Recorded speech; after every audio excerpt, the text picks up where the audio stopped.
Hello, my friends. Are you trying to learn the PMP dogma, the 49 processes you've heard so much about for your exam? If you are, don't fear. I'm not going to bore you with big old charts and graphs and tables. We're just going to talk about a story. And I call it the Family Reunion Project. Some of you might have listened to it on my podcast. But once upon a time in the chaotic world of family dynamics, a monumental event was brewing. It all started with a rather dramatic blow up between my sister and my mom and Uncle Humbert during Thanksgiving dinner. Mom had a grand idea of organizing a family reunion. She envisioned a beautiful gathering where everyone would come together and create new memories. We need this, she said. She declared, her eyes sparkling with excitement. My sister, always the planner, immediately jumped on board with an overly enthusiastic suggestion. Let's have a medieval times theme, she said. Everyone can dress up as knights and princesses. Well, Uncle Humber wasn't having it. He liked simplicity. He liked anything not medieval, and he wasn't amused. Are you out of your mind? We're not reenacting another Game of Thrones. We just need some good old food and a bit of sunshine on each other. Well, what started off as a simple discussion turned into a full-blown family debate. Long story short, everyone agreed finally that we're going to have this family reunion. So guess what happened? We began the chartering and the planning in earnest. This takes you into integration management. So imagine you are the project manager, right? You get the family on board with the project charter promising the best reunion ever. And then you begin to create a plan that includes everything, scope and schedule, even Aunt Mary's insistence on her famous potato salad and Uncle John's barbecue expertise, everything planned. Then direct and manage project work is a coordination of the chaos, the food, the games, the venue, keep cousin Tim away from the grill. And then the managing of project knowledge, sharing past reunion stories, especially the one where cousin Bob got stuck in a tree to avoid past pitfalls. Then we talk about monitoring and controlling project work to ensure that the games start on time and the food remains unburnt. Monitor Uncle Joe's tendency to overcook. That guy, my goodness. And then we talk about performing integrated change control because we have an Aunt Sally, and her last minute demands for a singing machine had to be turned down with grace and quick thinking. Then we get into closing the project or phase, wrapping up the reunion and ensuring everyone leaves with a smile. That's integration, okay? Now, to make sure it sticks, I'm gonna show you a graphic or two so that you can go through the experience, okay? So we talked about developing a charter, developing a plan, directing and managing the project work, managing project knowledge, monitoring and controlling the project work, performing integrated change control, and closing the project or the phases in the project, okay? So that's integration pretty much done. We get these outputs, the project charter, the project plan, deliverables, lessons learned, work performance reports, change log, and final report, to mention a few, okay? So that's pretty much how it works in integration. Still continuing with our fun story, let's talk about scope management. Now, for scope management, you got to understand the first thing that happened. It was the planning of the scope. So what we did was we defined how we're going to manage the scope, how we were going to plan everything out scope-wise and effectively manage it. When that was done, we went into collecting requirements, gathering everyone's must-haves like cousin Jane's gluten-free desserts and nephew Jake's soccer game. Then we defined the scope, clearly outlining what will and will not happen, like no politics at dinner and yes to the three-legged race. Then we move into creating the WBS, breaking down the reunion into manageable chunks from setting up the tents to making sure the pets are secured, validating scope, having grandma review the plan and giving her thumbs up and ensuring it meets her high standards. And lastly, control scope, keeping cousin Bob from adding last-minute fireworks displays to the agenda. And that's scope. Again, to make sure it sticks, we're going to go through it mentally. Let's jump in. Scope management. Number one, you plan how to manage the scope, plan scope management. Number two, collect the requirements. Number three, define the scope. Number four, create a work breakdown structure. Number five, validate the scope. Number 6, control scope. And the major outputs, you have your plans in the beginning, your requirements next, your project scope statement, your WBS dictionary, and your project scope statement, which makes up the scope baseline. And then you could get accepted deliverables, validate scope, and work performance information from control scope. And that's scope in a nutshell. Let's move on to schedule. So, this has got to be a colorful story. So when it comes to schedule management, we got to make it a little bit dramatic. So planned schedule management is the first thing that happens, creating a detailed schedule, ensuring activities like family photo time don't clash with the pie eating contest. Define activities is listing out everything, including setting up the slip and slide and starting the grill, right? Sequencing activities is ensuring logical flow, setting up the tent before starting the barbecue, so on and so forth. Estimate activity durations is guessing how long each task will take, factoring in Uncle Joe's leisurely grilling pace and other considerations. Number 5, develop schedule. It's putting together a timeline that ensures the egg toss happens before dark. And number 6, control schedule is keeping everyone on track, even when Aunt Sue wants to extend her heartfelt toast. And just have a band on hand to start the music when she goes off on a tangent. All right, so let's talk about schedule management. The very first thing that I mentioned is you got to plan how to manage the schedule. That's plan schedule management. Then you got to define the activities that will be done. Sequence activities is putting them in logical order of occurrence and making connections between them. Number 4 is estimating the activity duration. Number 5 is developing the schedule, putting it all together. And number 6 is controlling the schedule. Along the way, we're going to get a schedule management plan, a list of activities, a network diagram that shows how things will happen, duration estimates and basis of estimates for the durations. And boom, you got your schedule baseline, which is the originally approved schedule. In control schedule, we could get schedule forecasts. Let's go on to the fun piece, the piece that is the elephant in the room. Everyone wants a party, but no one wants to count the cost, because the cost could be crazy with all the additions we've decided to put in. So the very first thing you're probably noticing that we plan cost management. We plan how are we going to manage the cost. Then number 2, we calculate the cost of food, the cost of decorations, and emergency things. Number 3, determine the budget. We set a budget that includes a contingency fund for unexpected karaoke machine rentals, and also the budget itself. When you have the budget with the contingency, we talk about monitoring and checking that all through, which takes us into control costs. It's very important that you realize there's a difference between a contingency reserve and a management reserve. The management reserve needs permission. That's what we take and eventually add to the budget, and then it's revised. So we have revisions of budgets. We have our cost baseline, but it gets revised. And when those management reserves become part of the budget in little increments, they are now approved and the baseline changes. We call it a rebaselining. But I won't bore you with all the details. But in controlling costs, we want to make sure Uncle Bob doesn't go off and splurge on those annoying fireworks. So let's talk about cost and what exactly happens. Number 1, you got to plan how to manage it. Number 2, you got to estimate the cost. Number 3, you got to determine the budget. And number 4, you got to control it. Just make sure no one's doing any extras. And if they are and you get a wind of it, make sure you know what changed, rectify stuff as makes sense. All right. So we got a cost management plan.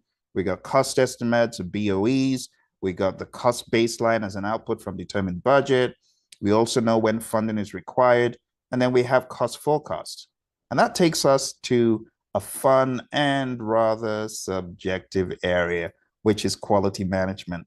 I often say quality is 3 things. It's fitness for use, it's conformance to requirements, it's customer satisfaction, and it's Kaizen. And what is Kaizen? Kaizen just means continuous improvement, change for the better. So in all that we're doing in this family reunion, we want to make sure that we're just getting better and better. So number 1, first thing you do is you set quality standards like perfectly cooked burgers. None of those crazy burgers from our last time, right? No soggy salads. Now, set the quality standards. Number two, you got to manage quality. You got to monitor the food and the fun, ensuring everything meets grandma's high expectations. So we're checking the process, right? There's a difference between manage quality and control quality. Manage quality is checking the process, checking the food process, checking the fun process, the way the game's unfolding, the way the interaction is going, right? It's not checking a final product, but it's checking the process, right? So manage quality is all process related. And then control quality, we're going to inspect the food and the activities, adjusting as needed to maintain the high standards. So quality is pretty easy in this family reunion project. There's pretty much just three things, and it's plan, manage, and monitor. So plan, manage, and control, I beg your pardon. Let's jump into it really quickly. So plan quality management, that's developing a plan for how to manage project quality, manage quality, executing the quality management plan to comply with standards.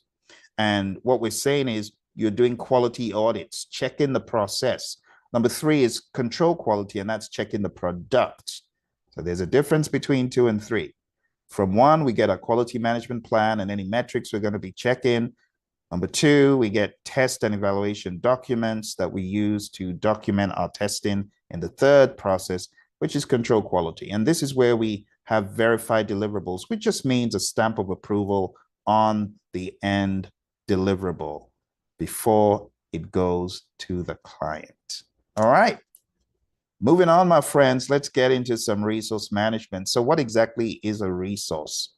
A resource refers to human, equipment, material, supplies, or facility resources that could be used on the project.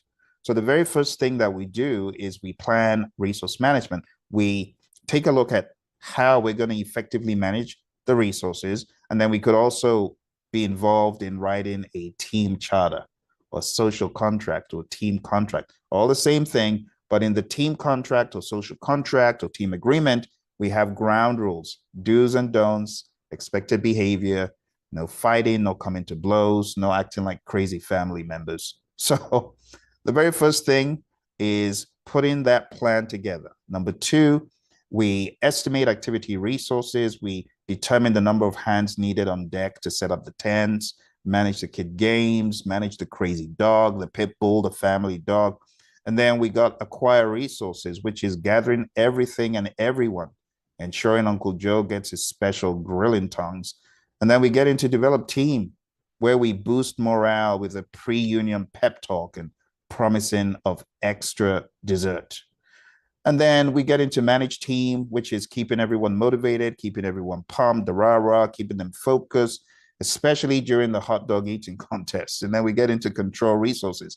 Now, this is not about the people. Control resources is all about the physical resources, okay? And those are the six things that happened. You know, I like breaking it down, making it short, sweet, and simple. So here's the long form, right? And you can always stop the video and go back. But if you're getting value out of this, why don't you smash that like button for me and help other people find this fun episode? So we plan resource management. How are we going to manage our resources? How are we going to develop them? And then we also from here could have a team charter. Estimate activity resources, estimating how many, how much, acquire resources, acquiring the resources, develop team, training and team building, manage team is feedback and the pumping up, you know, keeping them pumped. And then control resources is all about the physical, right? So again, from the first one, we get our resource management plan and our team charter that set the tone. From estimate activity resources, we get our resource estimates. From acquire resources, we get our team assignments. We know who's on the team and what they're doing. From develop team performance assessments. From manage team, we could update our resource profile so people who have been for training are given the right level of recognition and the databases are updated with that. And then control resources. We could have work performance information that eventually makes its way into a report of how well this entire thing is going. All right. Moving on, my friends, we get into project communications management. And project communications management, it just has three aspects. And we're going to talk about those three aspects. But for now, I got to tell you the fun story about these three aspects. So when it comes to communications management, the very first thing we did is we created a plan for how we'll communicate. We decided upon communication methods like a family group chat for quick updates, using Messenger, using WhatsApp, whatever we decide to use for communication, we decide on the frequency of meetings. And then we keep everyone informed. That takes us to manage communications. This is where you're actually communicating. And in so doing, you got to remember we have sender receiver models. So when you're sending a message, you are encoding it. And when they receive it, they're decoding it and they're sending a message back. All of that stuff is what we talk about here. Keeping everyone informed about the schedule, any changes like moving the picnic indoors due to rain and things like that. And you got to remember that the project manager spends 70 to 90% of the time communicating. So on every project, expect to do a whole lot of communications. We call that managed communications. And finally, we have monitor communications, which is ensuring everyone gets the message, especially the one about no politics at dinner, no crazy red and blue debates. keep that for a different day, a different time, not in the family reunion. My goodness. I know some of you are saying good luck with that in my family. Let's jump into communications management. Okay, so the very first thing, we plan communications management. We develop a communications management plan to guide communications on the project. Then we manage communications, doing, right? The actual communicating. Number three is monitoring the communications, making sure it's going according to plan. We get the communications management plan from the first one, project communications, things we might archive and document, any memos that were exchanged, and then monitor communications is again work performance information used to understand how well is this knowledge area going. You've done very well. Just got three more. On to risk management. Now, when you think about a risk, a lot of people think risk means negative. No, it doesn't mean negative. In our book, we're very quick to tell you that risk management could be positive or negative, right? When it comes to risk management, and you might want to look for this book, it's called PMP Exam Immersion. I believe you can get it at immersion.hpmexam.com or just go to the Praizion site, you'll find it. But this book makes it very simple. You know, I wrote it with my buddy Roy, and we break it down very simply.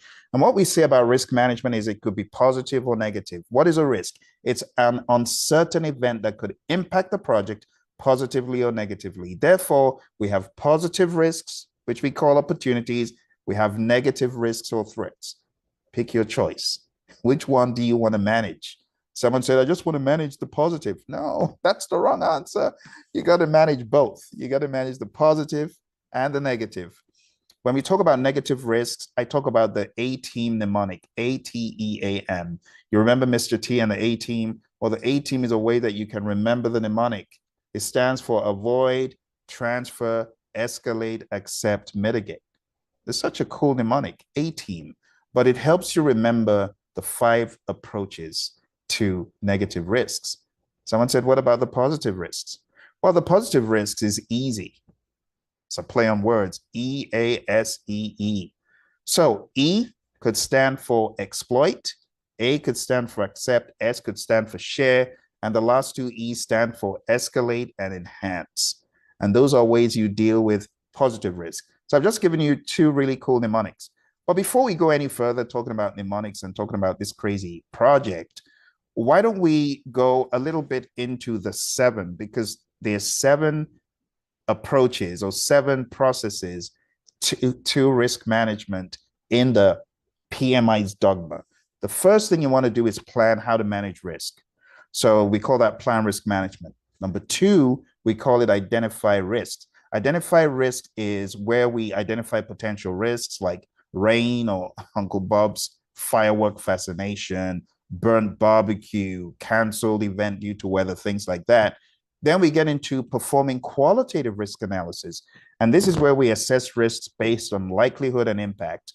We put it on a scale, for example, a 1 to 5 for probability or likelihood, a 1 to 5 in terms of impact. And let's say we have a 3 and a 5, we multiply them. And we do that for all the risks. And eventually, we're going to prioritize the risk based on the score. When you multiply likelihood by impact, we get a risk score. So we want to take that, and then we want to prioritize risks that need immediate attention, those that we could put on the back burner, on a watch list, and things like that. But for those that are kind of critical, we go into our next process, perform quantitative risk analysis. And this is where we're quantifying, what's the word? Quantifying the impact of high priority risks.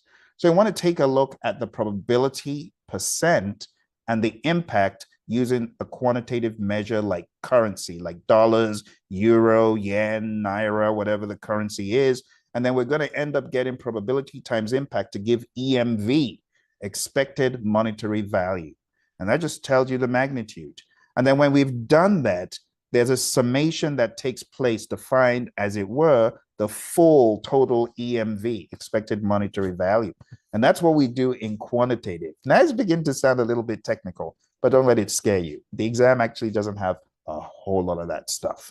So qualitative and quantitative, you got to understand one is more like on a scale, and the other is more like definitive, like in dollars or in hours, resource hours, and things like that.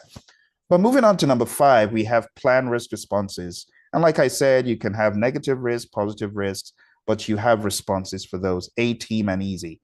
So we develop strategies to mitigate risks or to deal with the risk somehow. You don't always have to mitigate. You know, whenever you talk about risk, people say, we're going to mitigate it. No, mitigate is just one. It's one out of the A team. You have A, T, E, A, M. You got 5 things you could do. You could avoid, transfer, escalate, accept, or mitigate. And it's deliberately the last in my list because I don't want you to think everything is mitigate. No, everything can't be mitigate. You can avoid. You could choose to not do anything about it. So always keep that in mind. All right. So we're developing strategies to deal with the risk, like having a backup indoor venue or something else, you know, or having canopies if it suddenly is about to rain. Number 6 is where we implement the risk responses. We put the plans into action and we ensure smooth execution. Monitor risk is keeping an eye on the risks and adjusting plans as needed. So watch carefully because this is a loaded one. And like I said, if you want more, look for the book. It's called PMP Exam Immersion. It immerses you deep into the content, but it does it in a really fun way based on the PMI ECO, the exam content outline. So you might want to look for that book. Going down to praizion.com, you can find an e-version and download it right away. And the cool thing is you can actually have Microsoft Edge read the PDF book to you. So just an absolute time saver. All right. So are you ready to jump into a deeper dive of risk? Now, as you see, we're getting towards the end. It's beginning to get a little bit more voluminous. All right. So let's talk about risk. Number 1, you plan how to manage risk. Number 2, you identify the risk. Number 3, you do a qualitative risk analysis. Number 4, a quantitative risk analysis. Number 5, you plan how to respond to the risk using A-team or easy. Number 6, you implement risk responses. And number 7, you monitor risk. The cool thing is from the very first 2, that's where all your outputs are. Everything else is just gravy. Plan risk management gives you a risk management plan. Identify risk gives you a risk register and a risk report, and everything else is just updates, updates, updates. And then WPI as usual, which is information about the risks that goes into a final or a siloed report for the time period, which we do in monitor and control project work. We put all these things together. We could break our report down into silos showing scope, schedule, cost, quality, performance, risk performance, and so on and so forth. That's really it for risk. This is one area, newsflash, you might have to rewind and you might have to look at it a few more times. Quite beefy. All right, moving on to project procurement management. Procurement management is where we decide, do we need to buy something for this project or are we going to make it all on our own? Okay, so as you can imagine, a family reunion project would have lots of drama. Deciding what to buy, what to rent, like the tents, the extra chairs, and things like that. So very first process, as usual, plan procurement management. Decide whether you're going to buy or whether you're going to make. Of course, it's going to be a whole lot of buying. So it's deciding what to buy or rent, like the tent, the extra chairs. When you've decided what to buy in planned procurement management, you also could put together a request for proposal or request for bid or request for information to begin to source for vendors who can provide these services for you or these items. Then we get into conduct procurements where you're purchasing. This is where you're actually buying, you're purchasing or renting items and ensuring that you get the best deal for the karaoke machine. And you're ensuring that you're negotiating in good taste and honesty. And then you find vendors or sellers you want to use, you award the contract, expectations are set. And then we get into control procurements where they got to deliver. So we're monitoring deliveries, monitoring quality, ensuring everything arrives on time and in good condition. All right. And that's it for procurement. It's very concise. In the procurement chapter, you have contract types. There are three contract types. There's a fixed price, there's a cost reimbursable, and there's a time and material. Under fixed price contracts, you got to remember we have three. We have firm fixed price, we have fixed price incentive fee, and we have fixed price with economic price adjustment.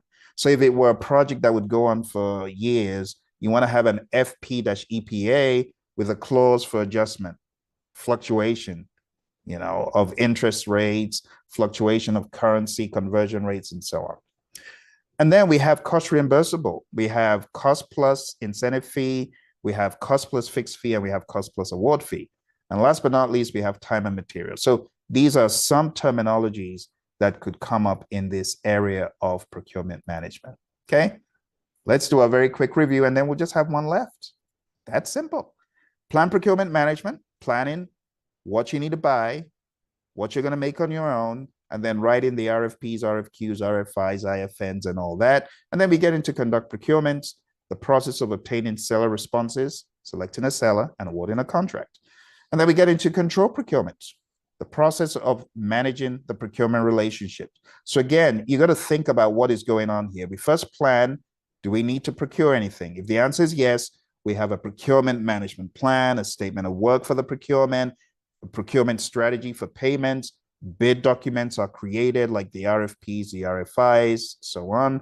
Then we have sometimes independent cost estimates to ensure no one's tricking us or ensure that they really understand what they are bidding on. And then make or buy decisions, making sure that we've had those very concise conversations. What are we making ourselves? What are we buying? And then just go through the entire project, make sure nothing is missing. And then source selection criteria for choosing a vendor or seller. In the next process, we award a contract, so we have agreements and selected sellers. And then in control procurements, this is where we close out a procurement when the work is properly done. We have work performance information, which is just information on how well the procurement is proceeding, which goes into reporting. Final knowledge area here, my friends, is project stakeholder management. And project stakeholder management is very easy to understand because don't we all have stakeholders? Even beyond the project level, don't we all have stakeholders? In our book, again, I got to make it clear that we talk about this area. We talk about stakeholders all through. But the really cool thing about it is we're not just talking about stakeholders from a predictive perspective. We're talking about stakeholders from a 360 perspective in the world of agile, in the world of hybrid, in the world of predictive. So it's very robust. My buddy Roy does a great job in talking about stakeholders because, when you're in the world of Scrum, you have the business. The business, those are your stakeholders. Who is the representative of the stakeholders? It's your product owner. So that whole dynamic of business, the development team, the Scrum Master, we talk about it in that book. And then we have another book. If you really want to go crazy in Agile, like really go deep, we have the Agile Principle Run and Cut book, where we not only talk about stakeholders, we talk about all the drama that could ensue in Agile. And we do it very well. We break it down for you so that you understand the world of Scrum, the world of Kanban, and the principles, the practices, the values, all that you need to know about Agile. It's called Agile Principle Raw and Uncut, okay? So for those of you who are looking for an out, you're in prison, you're in jail because you're studying for the PMP, but you ain't enjoying it. You need to be in my program, okay? You can go to hpmexam.com. If you go to hpmexam.com, You'll be able to see when my next training is. I have them quite frequently all throughout the year. And this will get you in the fast lane for your PMP so that you're actually using time that you could spend studying for something productive. We also have study groups that are put together where we have people of like minds inspiring each other. All right. As my stakeholders, I had to let you know about that. All right. So let's talk about the stakeholder chapter. So in stakeholder management, we first of all, one, identify stakeholders. We got to identify all the stakeholders from grandma, family, pets, identify them all. Number two, plan stakeholder engagement is where we are planning how to keep everyone involved and happy, like ensuring grandma gets a special seat. Then we get into managed stakeholder engagement. This is keeping everyone engaged, even during Uncle John's long-winded stories. My goodness, that guy can put you to sleep. And lastly, we have monitor stakeholder engagement, ensuring everyone remains satisfied and any concerns are promptly addressed. Why don't we jump into our last summary? This is going to go very quick because everyone has got stakeholders. Even kids have got stakeholders. People that are interested in the projects they're working on. Hey, education is a project. Oh my goodness. Finding a job is a project. Let's go. Identify the stakeholders. Plan how to keep them engaged. Manage their engagement. Communicate with them. Get them psyched and worked up in a good way. And then monitor the engagement. Make sure they're engaged. And if not, understand why and make tweaks if they're not engaged. So we have the stakeholder register. We have the stakeholder engagement plan as an output. And boom, you just got done. I didn't even know when we got done. I was about going to the next chapter, but we just got done. We did all of the 10 knowledge areas. My goodness, we deserve a medal for it. You deserve a medal for staying with me this far. So why don't we go over it very quickly? Let's tackle all that we've said in a different way. I have a mnemonic for you. Okay, I'm going to bring this up on a whiteboard. I think you'll be pleasantly surprised to know that they're mnemonics for the 10 areas of knowledge. So the mnemonic goes like this. I saw 6 chipmunks.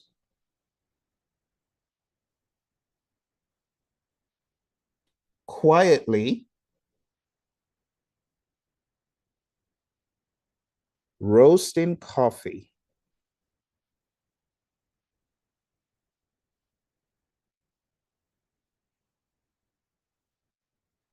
Reading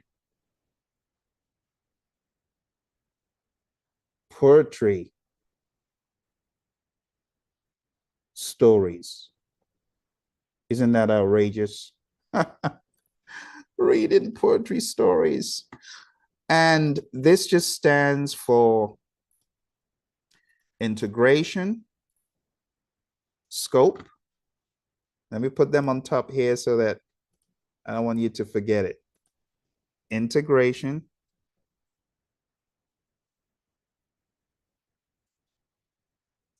that's the I. Scope, schedule,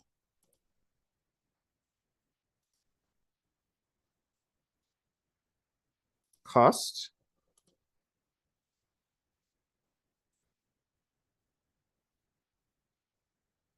and I know I can probably make them bigger. Let's see if I can make them bigger for you. There we go.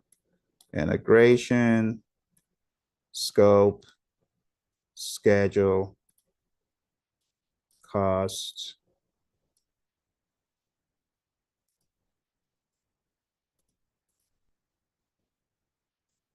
quality. Coming down here.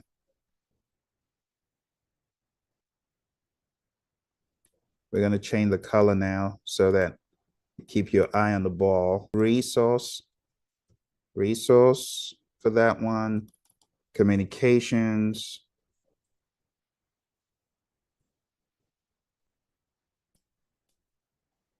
And then this one is risk. Finally, we do risk. And then the last two, let's use another color configuration so you keep your eye on the ball. Procurement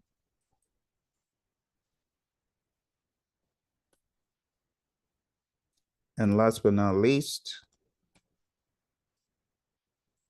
stakeholder.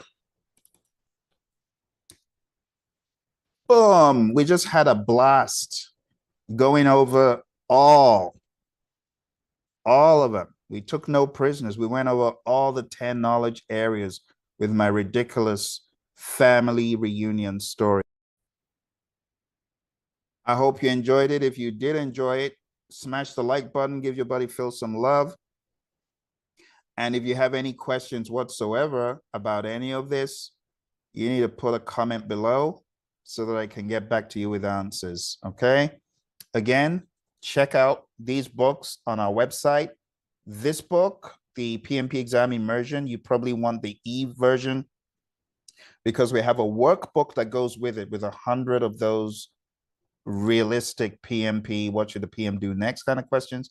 And that one, Agile Principle Run and Cut, is a really great book to help those who have not really been down an Agile path to get a great understanding of Agile. Okay, there you have it, the Family Reunion Project. Thank you for joining me. I know I have this story in one of my books somewhere. I have so many books, I can't remember which one this is in. It's probably one of my PMP books that is not on sale on Amazon. I think it's somewhere on the web, but I can't remember where. Anyway, enjoy the story. I know it's in our podcast. If you go to pmradio.org and you go to the study.pmradio.org, you're bound to find this tale in a different way. Take care. All the best on your PMP or your